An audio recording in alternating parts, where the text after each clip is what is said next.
Welcome to the Maryland Retail Products Producer Program.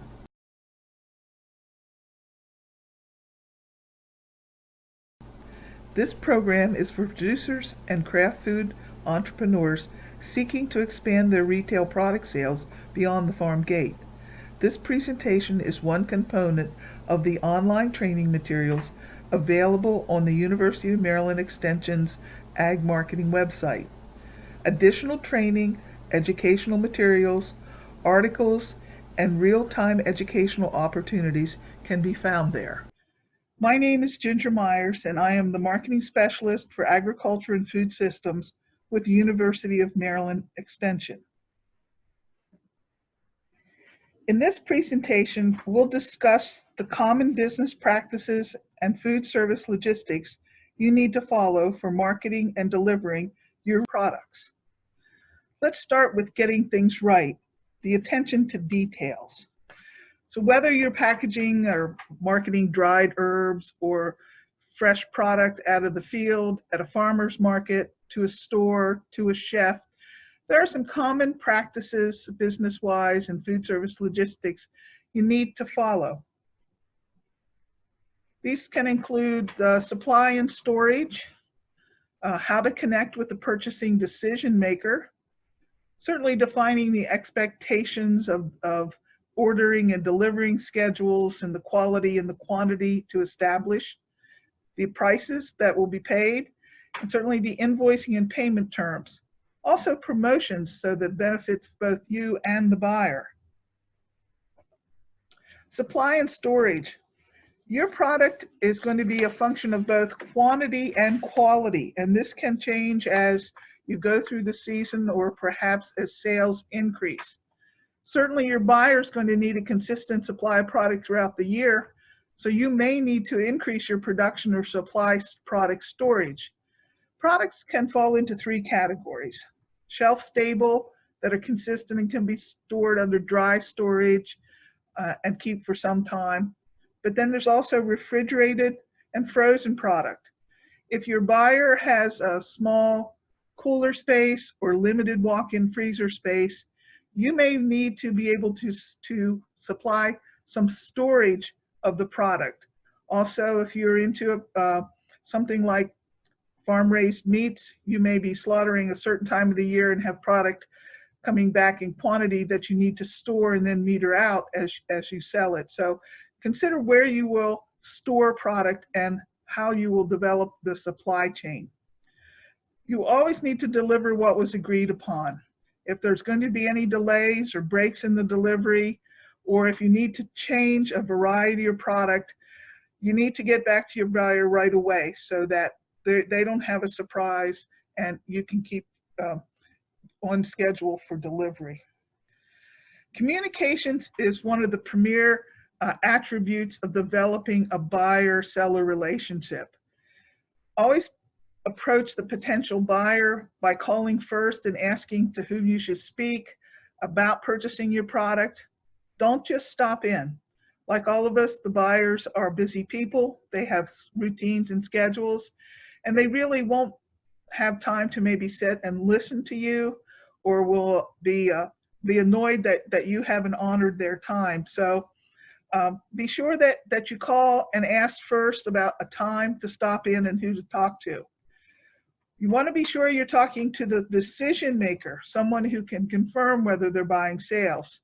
Now, you may not be able to speak to the chef directly. You may speak to someone else in the kitchen on the first visit, but make sure that you have the ability to go direct to the chef, or that this person is going to be in tune with the chef to making these kinds of purchases. Also, make sure when you're selling to any retail outlet that you're speaking to the person who has the authority to make the decision and buy and confirm. So ask to schedule for an appointment for a face-to-face meeting if you can't reach that decision maker right away, or if you've only made a phone call but they don't have time to speak with you at that time. Follow up and ask for an appointment so you can deliver your points as to why they should be communicating with you. When you do meet with potential buyer, whether that's a retail store, a chef, or an other outlet, take samples of your products. Perhaps not all of them, depending on what they are, but take 2 samples so that you can show them the variety or the consistency of your product along with a price list and terms of sale. Often one of the first discussion points are price. So you want to be sure that you have those along right away so that you can answer those questions. You need to confirm their preferred mode of contact. Some buyers like to have a fax list to them. Others want to send a text. Very few want to be phoned unless it's a specific time, and emails a little bit hit or miss, but check on their preference, not yours, so that you can make sure you have good, timely communications, because it's so vital to establishing that buyer-seller relationship. Once you've got a buyer who's interested and wants to place an order, be sure you establish some ordering and delivery schedules. Now, this may be a certain day of the week that they need product delivered. Perhaps they're not open one day of the week, or perhaps they have a different day for stocking and promoting new product. So you need to adapt your schedule to that delivery. Now, often they'll ask you as well, when do you do deliveries, and see if that fits in their schedule. But you need to make it clear that you will be doing deliveries on the day they request. And if they need a special order, or if there's a change, you need at least a certain number of hours or days to take care of that. It may require that you go out and pick a different product, or you've already been scheduled for the day and you can't travel or get that delivery done. So be flexible, be service oriented, but also make it clear that while you're honoring their schedule, they need to honor yours too. So make it clear exactly when and where products to be delivered. And you need to have this as a standard operating for whether you're doing the delivery or one of your employees. Make sure they always know what the agreed upon delivery schedule, place, and time are. So be on time with your deliveries and deliver exactly what you promised. One of the points you may want to discuss is time of day that deliveries are welcomed. Sometimes early mornings are best to get deliveries in and out of the way. Stores want to stock before customers come in. Chefs want to get product prepped before the lunchtime. Again, realize that they have a flow to their workday, and you will have yours too. Again, establish good communication so that you can deliver on time and deliver exactly what it was you promised or they ordered. Pricing and payment are also very important to understand and to establish early on in the discussion. Realize that prices that you may see from the buyer are different than what the buyer's ability is to pay for the product.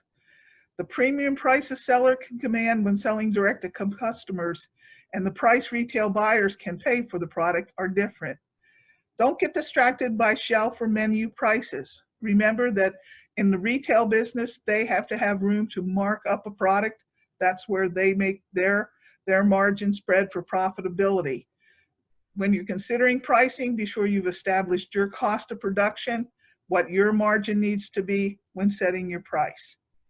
And make sure that it's clear in advance how payments are going to be made, how billings are to be received at the time of delivery, or whether it's to be sent to a different office. So again, when you're making the deliveries, you can bring 2 copies of the invoice with you. Now that may be a two-page invoice with the back page being a copy, but always have 2 copies along with you. That invoice should have your name and contact information, the date you were delivered, and what was delivered in the payment terms. Now you may also want to, at that time, whoever receives the delivery, have them sign those invoices so that you have proof that it was delivered. If you're paid at delivery, write your initials and perhaps the check number on both copies and leave one with the buyer for their records. If you're not paid at delivery, again, have someone sign for it. Leave one copy with the buyer and a note of expected time payment on your copy. Often that's a part line on an invoice where you can write that in, or the agreed upon payment terms that you've established with this buyer. One way to build sales and relationship with retail buyers is to look for ways to mutually promote. Oftentimes, restaurants will promote farm names that they receive product from. Also, those who are selling product may have a list of buyers and a list of those who offer their products, whether that's in a store or in a restaurant, as a way to promote. Also consider, though, providing your buyers the opportunity to come visit your operation if possible. Oftentimes, it's good for the front of the house to come out and see how things are produced, not just the back of the house in the kitchens. Or also, if it's a particular type of store, like a health food store or a co-op, oftentimes having member visits can really work well for promoting your products and promoting your buyers' products as well. So it's mutually beneficial to both you and your buyers.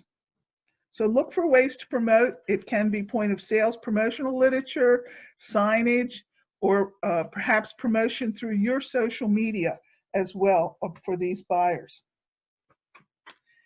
Thank you for joining us, and be sure to check back at the website for more training material, presentations such as this one, and resources for successfully creating and marketing your products.